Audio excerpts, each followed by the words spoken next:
राजस्थान की हर खबर देखते रहिए डीपी के न्यूज पर।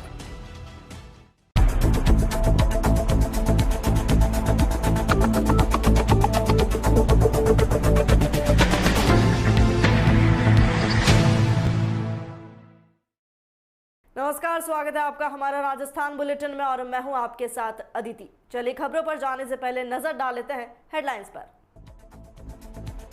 कोरोना वैक्सीन लगाने के 12 घंटों बाद 60 वर्षीय बुजुर्ग की गई जान, मचा हड़कंप।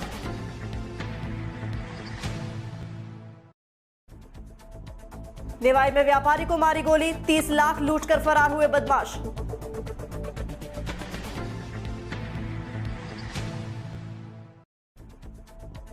बालेसर विधायक ने विधानसभा में उठाया मुद्दा, निजी कंपनियों के खिलाफ की कार्रवाई की मांग।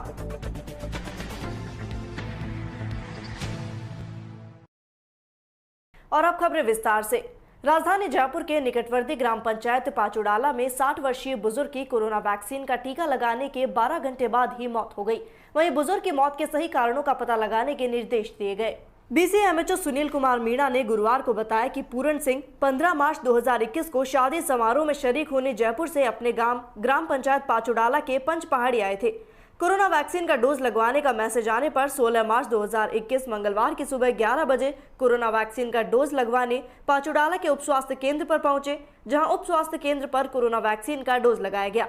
आधे घंटे आराम करने के बाद उन्हें घर भेज दिया गया। अभी तक उप स्वास्थ्य केंद्र पाचुडाला में करीब 464 लोगों को कोरोना वैक्सीन का डोज लग चुका है। मृतक परिवारजनों के अनुसार रात 10 बजे उनकी तबीयत खराब होने लगी, जिस पर उन्हें घरेलू उपचार दिया गया, लेकिन उन्हें कोई आराम नहीं मिला। सुबह वापस तबीयत खराब होने पर उपचार के लिए पावटा के सामुदायिक स्वास्थ्य केंद्र ले जाया गया, जहां चिकित्सकों ने मृत घोषित कर दिया।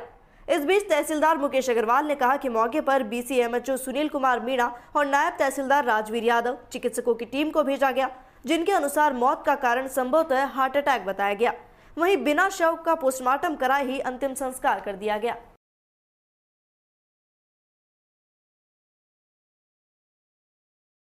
अभी मैं बात कर रहा हूँ चिकित्सा अधिकारी किरण एचरा जी से। सर मैम, ये क्या प्रॉब्लम थी जो कल परसों ये पाचुडाला में एक मैटर हुआ, उसके बारे में वैक्सीनेशन से मौत का मामला है? अभी क्या है कि उनको 2 साल से बीपी की प्रॉब्लम थी। अम्लोडिपिन और एटिनोलोन उनके चल रहा था। यहाँ पे आए थे वो 12-5 के आसपास उनको वैक्सीन लगा था। उसके बाद में हाफ आवर के लिए हम उनको ऑब्जर्वेशन रूम में रखा। तब तक उनकी कोई भी दिक्कत नहीं हो रही थी। उसके बाद में उनके जो परिचित थे उनको ले गए थे घर। उसके बाद उन्होंने बताया कि रात को उनको वॉमिटिंग, डायरिया ऐसे हुआ, तो उन्होंने उनको वो शाम को उन्होंने कुछ नहीं किया, उन्होंने जो बीपी की दवाई थी वो ही दी। फिर सुबह वो पावटा लेके गए, तो रास्ते में उनकी डेथ हो गई थी। पावटा जो सीएचसी इंचार्ज उन्होंने उनको ब्रॉड डेड बताया। मैम, अभी तक कितने वैक्सीनेशन के टीके लग चुके हैं यहाँ पे? अभी 464 के आसपास लग गए हैं। 464। तो पहले भी ऐसा कोई मैटर आया सामने? कोई मैटर नहीं आया ऐसा। कोई नहीं है। अभी मैं बात कर रहा हूँ बीसीएमएचओ विराटनगर। सर, ये जो पाचुडाला में वैक्सीनेशन का जो परिजनों ने एक मामला उठाया हुआ है कि वैक्सीनेशन लगने से 60 वर्षीय एक बुजुर्ग की डेथ हो गई, तो उसके बारे में आप क्या कहना चाहेंगे? इसके बारे में मैं ये कहना चाहूंगा कि आज हमने और नायब तहसीलदार जी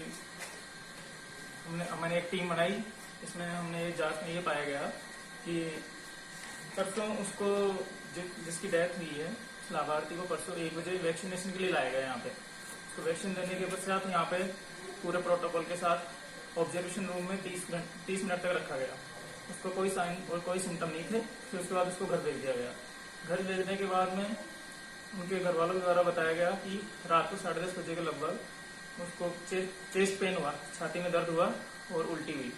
फिर उनके घर वालों ने उनको, यानी वो 2 साल से बीपी के पेशेंट है, वो हाइपरटेंशन की जिसकी दवाएं चल रही है, उन्होंने वो टैबलेट दी उनको, जिससे उनको रिलीफ मिल गया। फिर मॉर्निंग में उनके घर वालों ने उनको सीएचसी पावटा लेके गए। तब उन्होंने बताया कि उनके रास्ते में ही डेथ हो गई। तो इससे यही ज्ञात होता है कि वो लंबे समय से बीपी के पेशेंट हैं और जो उनके साइन सिम्टम थे उसके अकॉर्डिंग कोई बीमारी की वजह से उनकी डेथ हुई है। तो सर, उनके बड़े लड़के का ये कहना है कि उनके कोई भी बीमारी नहीं थी। नहीं, नहीं, उनके घर वालों के द्वारा हमने स्टेटमेंट लिया है ना, उनके घर वालों ने बताया उनको हाइपरटेंशन था, बीपी प्रॉब्लम थी और 2 साल से दवाएं ले रहे थे। उन्होंने खुद जो दवाई ले रहे थे वो हमको दिखाई, पत्ता भी दिखाया उसका, और जयपुर से ट्रीटमेंट चल रहा था उनका। हाँ सर, ये मामला क्या है, मामले के बारे में बताएंगे आप क्या?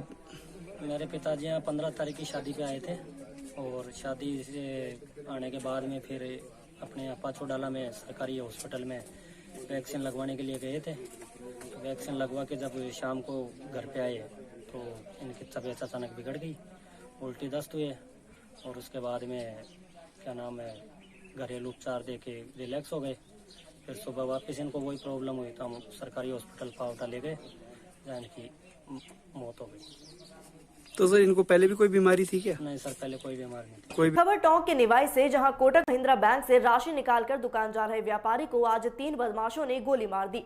30 लाख रुपए लूटकर बदमाश फरार हो गए। मामले में व्यापारी की हालत गंभीर बताई जा रही है। इससे पूरे निवाई शहर में अफरा तफरी का माहौल है। पुलिस अधीक्षक टोंक ओम प्रकाश ने घटनास्थल पर पहुंचकर सभी स्थिति का जायजा लिया और बैंक में लगे सीसीटीवी से बदमाशों की पहचान की जा रही है। प्राप्त जानकारी के अनुसार 3 बदमाश मोटरसाइकिल पर सवार थे, जिन्होंने व्यापारी से बैग छीनने की कोशिश की, लेकिन व्यापारी ने बैग नहीं दिया तो उसे गोली मार दी गई। खबर बालेसर से, जहां उपखंड क्षेत्र में संचालित भारतमाला प्रोजेक्ट के अंतर्गत निजी कंपनियों के ओवरलोडेड वाहनों से गांव में आवागमन बाधित हो रहा है। क्षेत्रीय विधायक मीना कंवर राठौड़ ने विधानसभा में इस मुद्दे को उठाया, साथ ही निजी कंपनियों के खिलाफ कार्रवाई की मांग की। क्षेत्रीय विधायक मीना कंवर राठौड़ ने विधानसभा में मुद्दा उठाते हुए भारतमाला प्रोजेक्ट में कार्यरत कंपनी के खिलाफ कार्रवाई करने और सड़कों पर डामरीकरण करने की मांग की। वहीं दूसरा मुद्दा उठाते हुए विधायक राठौड़ ने विधानसभा में बताया कि देश में तहसील स्तर पर सबसे ज्यादा सैनिक शेरगढ़ क्षेत्र से आते हैं तथा देश के लिए शेरगढ़ क्षेत्र के कई सैनिकों ने शहादत दी है। उनके सम्मान में शहीदों के घर डामर सड़क से जोड़े जाएं तथा 1 वर्ष पूर्व बालेसर में विकास पथ का कार्य स्वीकृत हुआ था, जो अब तक नहीं हुआ है। विकास पथ शुरू करने के लिए नए विकास पथ स्वीकृत किए जाएं। शेरगढ़ विधानसभा क्षेत्र में अनेक प्रकार के विकास कार्य स्वीकृत करने पर उन्होंने मुख्यमंत्री का आभार भी जताया। अब खबर जोधपुर से, जहां बावड़े उपखंड के ग्राम पंचायत बिराई में कल शाम 5 बजे रात्रि ई चौपाल का आयोजन किया गया, जिसमें जोधपुर कलेक्टर इंद्रजीत सिंह ने योजनाओं का फीडबैक लिया। जिला कलेक्टर ने ग्रामीणों के सामने ग्राम पंचायत विकास से संबंधित मिलने वाली प्रतिवेदनाओं को उनके सामने निर्धारित कराते हुए समयबद्ध तरीके से ग्रामीण जनों के काम करने के लिए एसडीएम को आवश्यक दिशा निर्देश दिए। जिला कलेक्टर ने विकास अधिकारी, पीएचईडी बिजली विभाग के तथा सामाजिक सुरक्षा विभाग में चल रही विभिन्न योजनाओं के बारे में आमजन तक पहुंचाने के लिए विभागीय कार्य योजनाएं, उन्हें क्रियान्वित करने के लिए तरीकों के बारे में चर्चा कर ग्रामीण जनों को अधिक से अधिक लाभ लेने को कहा। वहीं सरपंच ने ग्राम पंचायत बिराई में जनता जल योजना के अंतर्गत घर घर कनेक्शन, राजीव गांधी आवास योजना के अंतर्गत जमीन उपलब्ध कराने सहित विभिन्न मांगे रखी। प्रशासनिक अधिकारी अपने अपने विभागों के प्रतिवेदन के प्रत्युत्तर में कई काम करवाए गए। इस दौरान मनरेगा जॉब में मिलने वाली दैनिक मजदूरी के स्तर को सुधारने के लिए उपखंड अधिकारी को विशेष निर्देश दिए गए। कलेक्टर ने ग्रामीणों से मुखातिब होते हुए बताया कि गांव के विकास कार्यों को देखने के लिए वे स्वयं बिराई का दौरा कर विकास कार्यों का जायजा लेंगे। ग्राम पंचायत बिराई पर आयोजित रात्रि चौपाल में जिला कलेक्टर ने ई मित्र संचालक प्रेमाराम से बातचीत की तथा उन्होंने ई मित्र से उपलब्ध कराए जाने वाली सेवाओं के बारे में जाना, साथ ही उन्होंने सेवाओं में संतुष्टि जताई। उन्होंने कहा, आमजन को सेवा केंद्र से जोड़ने के लिए वे कार्य करें, लोगों से संवाद करें और सेवा देवें तथा समस्याओं का समाधान करें। उपखंड अधिकारी ने जिला कलेक्टर को बताया कि मित्र संचालक प्रेमाराम परिहार ई मित्र क्षेत्र में अच्छी नॉलेज रखते हैं तथा दूसरे कार्यों में अच्छी दक्षता के साथ लोगों के साथ कोऑपरेट करते हैं। इससे यहाँ के आमजन संतुष्ट नजर आते हैं। इस पर जिला कलेक्टर ने कहा कि बहुत अच्छा काम है, इस कार्यक्रम को और अच्छा बनाने का प्रयास किया जाए।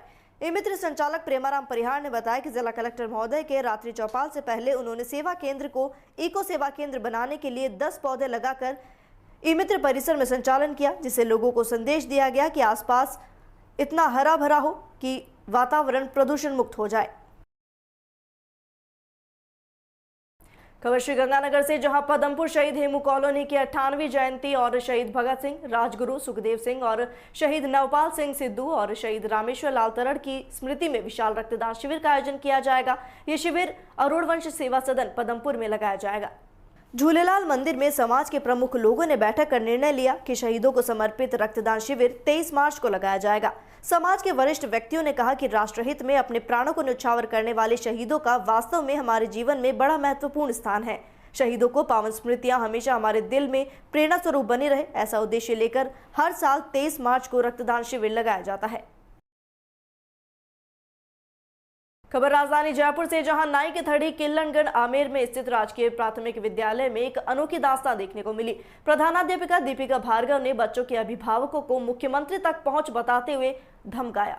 अभिभावक अब्दुल हफीज खान ने बताया कि कोविड-19 को लेकर अभिभावकों को बच्चों की सुरक्षा को लेकर डर का माहौल था। साथ ही कोविड को लेकर विद्यालय में क्या क्या व्यवस्थाएं हैं, इसकी जानकारी के लिए दिनांक 17 को अभिभावक और स्थानीय निवासी बच्चों की बढ़ती हुई परेशानी को लेकर विद्यालय की प्रधानाध्यापिका दीपिका भार्गव से बच्चों की समस्याओं की जानकारी लेने पहुंचे। वहीं अभिभावकों के साथ दीपिका भार्गव ने अभद्र भाषा का उपयोग किया। साथ ही अभिभावकों की समस्या सुनने के बजाय अपनी पोस्ट का दुरुपयोग करते हुए भार्गव ने अभिभावकों को मुख्यमंत्री तक की पहुंच बताते हुए धमकियां दी। खबर नागौर के नावा से, जहां रेलगाड़ी की चपेट में आने से एक हादसा हो गया। रेलगाड़ी की चपेट में आने से 11 भेड़ और भेड़ पालक की मौके पर ही मौत हो गई।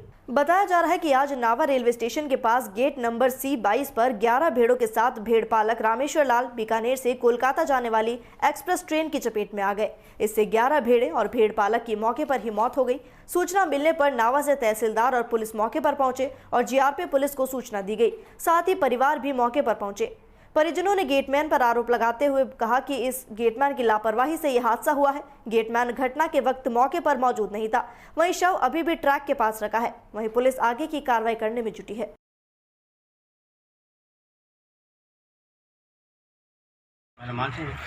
क्या मामला हुआ यहाँ पे? गेट बनता, गाड़ी थ्रू थी और उन्होंने एकदम से गाड़ियाँ निकल गई। कौन सी गाड़ी निकल रही थी? कलकत्ता। तो मतलब हादसा हुआ उस टाइम आप यहाँ पे थे? हाँ, यहाँ बाहर खड़ा था मैं। फाटक बंद थी? फाटक बंद थी एकदम। कितने बजे की घटना है ये? अभी 10-15 मिनट पहले निकली थी। अभी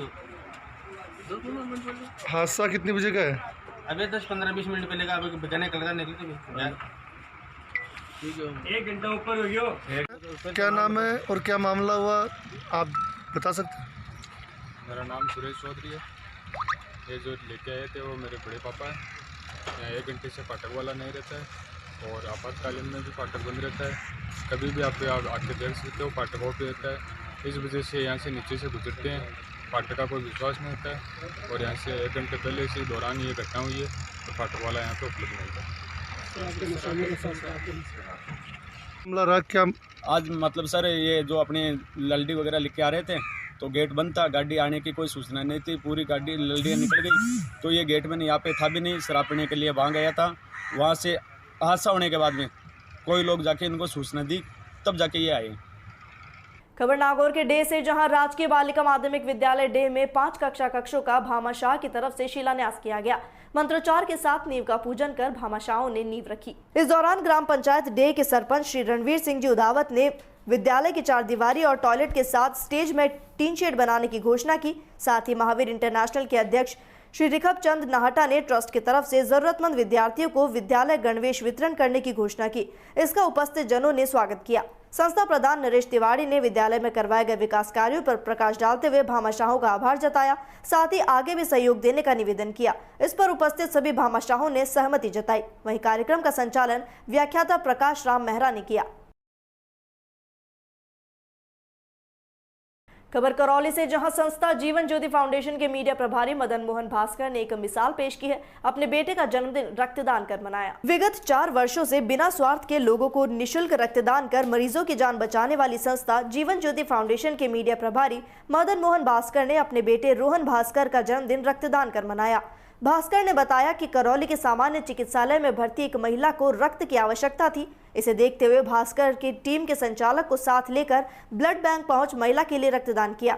इस दौरान टीम संचालक ओम प्रकाश डागुर ने बताया कि मदन मोहन भास्कर ने पुत्र के जन्मदिन पर रक्तदान कर युवा वर्ग की सोच को बदलने की कोशिश कर अनूठी मिसाल पेश की है। इससे लोगों में रक्तदान के प्रति जागरूकता आएगी। खबर नीमका थाना से, जहां राज्य स्तरीय सब जूनियर और जूनियर कुश्ती प्रतियोगिता भरतपुर के लोहागढ़ स्टेडियम में आयोजित की गई। इसमें गणेश्वर के सरजी अखाड़े के पहलवानों ने 11 पदक जीतकर नाम रोशन किया। संचालक अनिल सिंह और अंकित सिंह ने बताया कि राज्य स्तरीय सब जूनियर और जूनियर कुश्ती प्रतियोगिता भरतपुर के लोहागढ़ स्टेडियम में अखाड़े के 11 पहलवानों ने पदक पर कब्जा जमाया। प्रतियोगिता में चंडीगढ़ और नोएडा में राजस्थान अब प्रतिनिधित्व करेगा। इन्हें राज्य सरकार द्वारा प्रथम को 1 लाख, द्वितीय को 50,000 और तृतीय को 25,000 रुपए की खेल स्कॉलरशिप दी जाएगी। इस मौके पर ग्रामीणों ने सरजी अखाड़े में पहलवानों का स्वागत और सम्मान किया। मौके पर गिरधारी शर्मा, सरजीत यादव, महावीर शर्मा, समुंदर सिंह सहित अनेक लोग मौजूद रहे।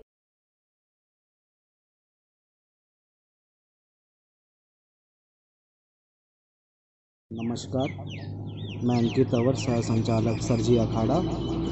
अभी जो 40वीं राज्य स्तरीय सब जूनियर प्रतियोगिता जो कि लोहागढ़ स्टेडियम भरतपुर में आयोजित हुई, जिसमें हमारे अखाड़े के जिन्होंने सीकर का प्रतिनिधित्व किया 11 पदक हासिल किए।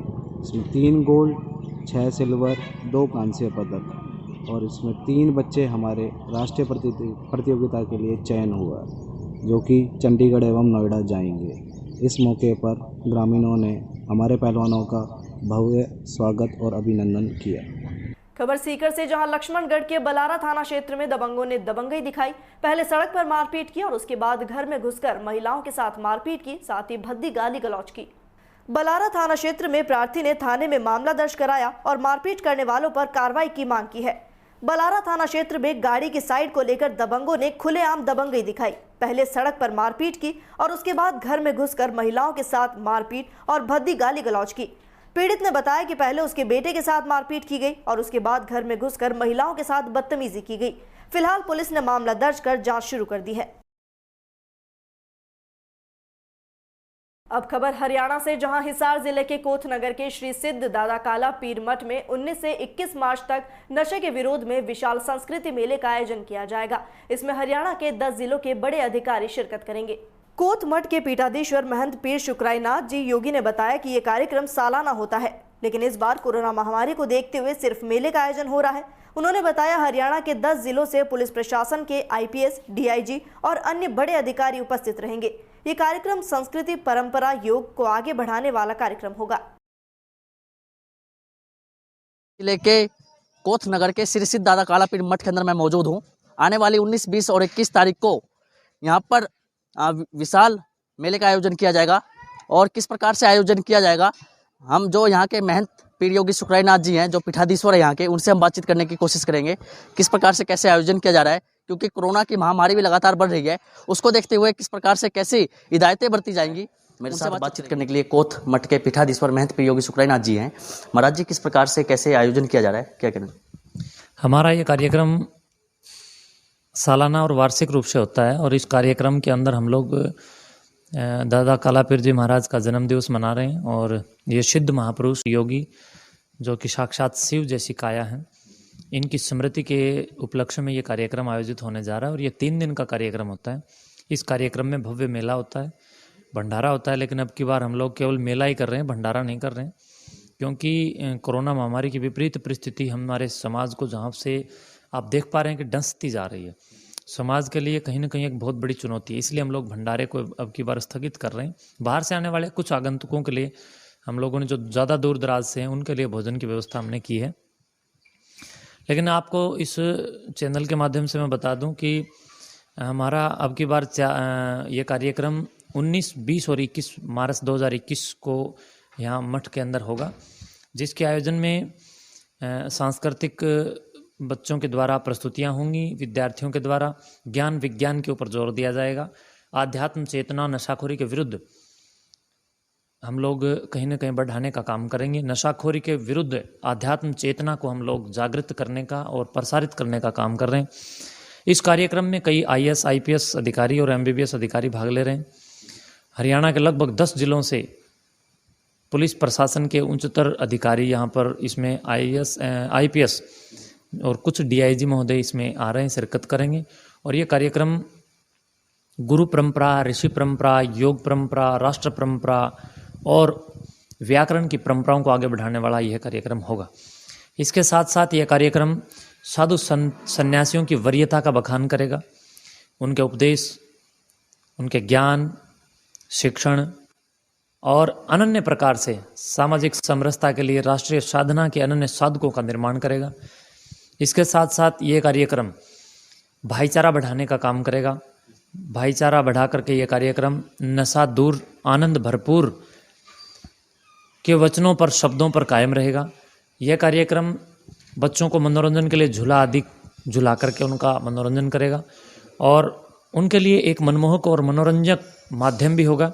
यहाँ पर दुकानें लगेंगी और अनन्य साहित्यों से संबंधित पुस्तकें आदि मिलेंगी और इसके साथ साथ ये कार्यक्रम धार्मिकता, सामाजिकता, आध्यात्मिकता सहित समाज के सर्वांगीण विकास की ओर लोगों का ध्यान एकाग्र करने के अंदर सिद्ध होगा। हमारे साथ में श्री सिद्ध दादा कालापीर मठ के पीठाधीश्वर महंत योगी शुक्राई नाजी मौजूद थे। काफ़ी अच्छा कहना है, जो नशा दिन प्रतिदिन अपने पैर पसार रहा है, उस नशे के विरुद्ध कार्यक्रम जो है कोथ मठ की तरफ से किया जा रहा है। लगातार जुड़े रहिए आप डीपीके न्यूज के साथ में। श्रीनाथ, डीपीके न्यूज, धन्यवाद। खबर हरियाणा के कैथल से, जहां मोबाइल टावर की बैटरी चुराने वाले अंतर्राज्यीय गिरोह के 5 सदस्यों को पुलिस ने गिरफ्तार किया। साथ ही वारदात हेतु प्रयोग में लाई गई पिकअप गाड़ी जब्त की। कैथल के सीआई परिसर में खुलासा करते हुए डीएसपी कुलवंत सिंह ने बताया कि सीवन में दर्ज मुकदमे की जांच के दौरान सीआईए प्रभारी सोमवीर की टीम ने 14 मार्च को खेड़ी गुलाम अली निवासी सोनू को गिरफ्तार किया। इसे अदालत में पेश कर 3 दिन का रिमांड पर लिया गया। पूछताछ के दौरान दास उर्फ सतीश और प्रवीण को गिरफ्तार किया गया। वहीं चोरी के वारदात को अंजाम देने के लिए प्रयोग में लाए गए गाड़ी भी बरामद की है। पुलिस ने इन आरोपियों से चोरी की बैटरियां खरीदने वाले कबाड़ी का काम करने वाले आरोपी किनारा निवासी कुलदीप और जिंद निवासी सुभाष को भी गिरफ्तार किया, जबकि मुख्य कबाड़ी विजेंदर अभी तक फरार है। डीएसपी ने यह भी बताया कि आरोपियों ने पूछताछ के दौरान चोरी की 14 वारदातें कबूल की है, जो पंजाब, हरियाणा के कैथल और कुरुक्षेत्र व अन्य जगहों से की गई थी। पुलिस ने आरोपियों से 35 सीली स्क्रैप, 60 तोड़ी हुई बैटरियों के खोखे और 47 तोड़ी हुई बैटरियों के ढक्कन बरामद किए हैं। साथ ही एक पिकअप गाड़ी भी बरामद की है। सीआईए प्रभारी ने बताया कि जिंद से गाड़ी में आकर आरोपी पहले रेकी करते थे। ये आरोपी बैटरी चुराकर किनारा निवासी कुलदीप को भेजते थे और कुलदीप इन बैटरी को जिंद निवासी सुभाष को देता था।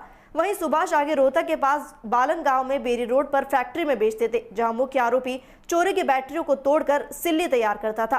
पुलिस ने रेड कर सामान बरामद किया, जबकि मुख्य आरोपी विजेंद्र मौके से फरार होने में कामयाब रहा।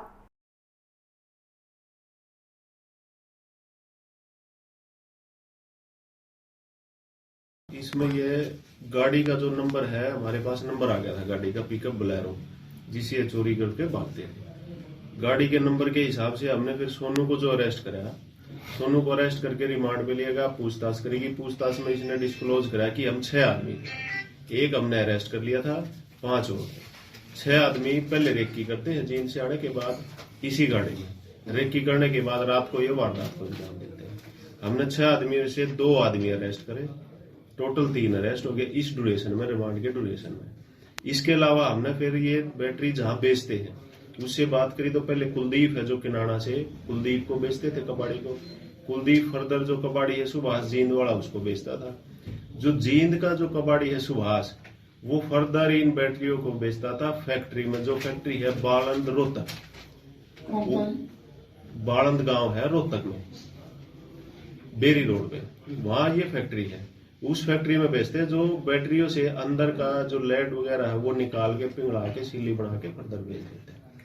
तो हमने जो रेड मारी है वो फिलहाल काबू तो आया नहीं है, विजेंदर है जो फैक्ट्री मालिक है वो काबू नहीं आया, लेकिन वहां से हमने जो रिकवरी करी है, जो ये बैटरी है टावर की बैटरी, ये अलग टाइप की है, ड्राई बैटरी, वो खाली बैटरी के खोखे रिकवर करे हैं 60 के करीब। ढक्कन है जिससे वो बैजिंग मिलती है वो रिकवर कर लिए। इसके अलावा 35 वहां सिल्ली थी, जैसे 4 या 5 बैटरी का जो लेड पिघला के एक सिल्ली बनती है जिसको फर्दर आगे वो बेच देता है। अब कहाँ बेचता है कहाँ नहीं वो अरेस्ट होगा, उसके बाद उनका डिस्क्लोज होगा। उसमें ये 35 सिल्ली तकरीबन हमने अरेस्ट करी है। ये 35 सिल्ली, 60 तोड़ी हुई बैटरी, 47, ये सारे 102 CRPC में हमने लिए हैं। जो इसमें जो वारदात में जो हमारा मुकदमा है ये 50 नंबर सीवन का, इसमें जो एक बैटरी चोरी हुई थी वो हमने रिकवर कर ली है, पिकअप बोलेरो रिकवर कर ली है। फर्दर जो डिस्ट्रिक्ट के इन्होंने जो डिस्क्लोज करे हैं, जैसे ज्यादातर मुकदमे हैं शाहबाद के, 2 मुकदमे पंजाब के भी हैं। कुरुक्षेत्र में शाहबाद के साथ जो एरिया लगता है इस एरिया में चोरी करते थे, अपने इस एरिया में सदर में और सीवर में ये 2 मुकदमे थे। वो फर्दर उसमें अपने यहाँ से जो बाल मुकदमा जो लिया है हमने 102 RPC वो लेंगे, और इसके अलावा जो वो विजेंदर अरेस्ट होगा उससे और भी जितनी रिकवरी होती है फर्दर काम बेचते हैं आगे इन्वेस्टिगेशन। कितने मामलों में कितनी बैटरियां इन्होंने बोले और कितना क्या है उनकी? टोटल 14 वारदात इन्होंने कबूल की है, 2 अपनी वारदात हैं, 12 अदर डिस्ट्रिक्ट की वारदात है, 2 पंजाब की वारदात भी है, जिसमें लगभग 424 के करीब बैटरी है, जिनकी कीमत अगर इनिशियल कीमत देखे तो लगभग 25 लाख के करीब। सर पिछला क्रिमिनल रिकॉर्ड क्या है? इनका पिछला क्रिमिनल रिकॉर्ड बहुत लंबा चौड़ा है। जैसे इसमें मेन मुलजिम है जो दास है, उसके ऊपर तकरीबन 10 के करीब मुकदमे हैं चोरी के। और इसके अलावा जो और भी मुलजिम हमारे जो 3 मुलजिम है, मेन अब जो 5 अरेस्ट हुए उसमें से 3 मुलजिम है और 2 कबाड़ी है। तो ये 3 मुलजिम है, इनमें किसी पे 5, किसी पे 10, किसी पे 3 ऐसे मुकदमे दर्ज। दास है ये बूढ़ा बाबा बस्ती है, सासियों की बस्ती है जींद में, जो चोरी के लिए स्पेशल फेमस है। जो बूढ़ा बाबा बस्ती से है ये दास। तो क्या सर ये देखो अब जो और जो एक ये जो दास है, जो ये सतीश उर्फ दास उर्फ चंचल, जो बूढ़ा बाबा बस्ती से है, जो मेन आदमी है, जो मेन चोरी में एक्यूज्ड है, इसके ऊपर तकरीबन 10 के करीब मुकदमे, 10 से ज्यादा ही है। ये हमारे कलायत के मुकदमे में 2014 से पीओ था, पुलिस पीओ वांटेड भी था ये हमारा, इसमें ये सक्सेस भी मिली। इसके अलावा जो ये मुलजिम है ये रहने वाले हैं एक तो किनाना से, एक ये जो सीवन में है, जो ये गांव है खेड़ी गुलाम अली, यहाँ से एक था ये सोनू जो अरेस्ट होगा। इसके अलावा एक तो ये जींद की है बूढ़ा बाबा बस्ती, और इसके अलावा रोहतक में है जो लाखन माजरा के नजदीक है इंदरगढ़, वहां रहते हैं, वहां के रहने वाले हैं। और इसके अलावा लाखन माजरा से इंदरगढ़ से ताना इंदरगढ़ से। इसके अलावा जो बचे हुए हैं फिलहाल इस मुकदमे में 3 आरोपी वांटेड हैं और एक कबाड़ी विजेंद्र जो फैक्ट्री मालिक है। तो सर क्या ये सिर्फ बैटरियां ही चोरी करते हैं? क्योंकि पिछला क्रिमिनल रिकॉर्ड जैसे आपने बताया क्या उसके अनुसार सिर्फ बैटरियां ही चोरी करते हैं? इसका पिछला जैसे ये जो दास था ये अपनी टीम बढ़ाता है, ये 3 साल से जेल में था, अब 4-5 महीने पहले आया बाहर। इससे पहले ये फर्दर अलग चोरी भी करता था, लेकिन 4 महीने से जो ये ग्रुप काम कर रहा है वो सिर्फ टावर की बैटरी चोरी कर रहा है। तो कितनी कीमत होगी बैटरियों की? लगभग 25 लाख के करीब। और इसी के साथ फिलहाल हमारा राजस्थान बुलेटिन में इतना ही। देश और दुनिया की तमाम खबरों के लिए बने रहिए डीपीके न्यूज के साथ। नमस्कार।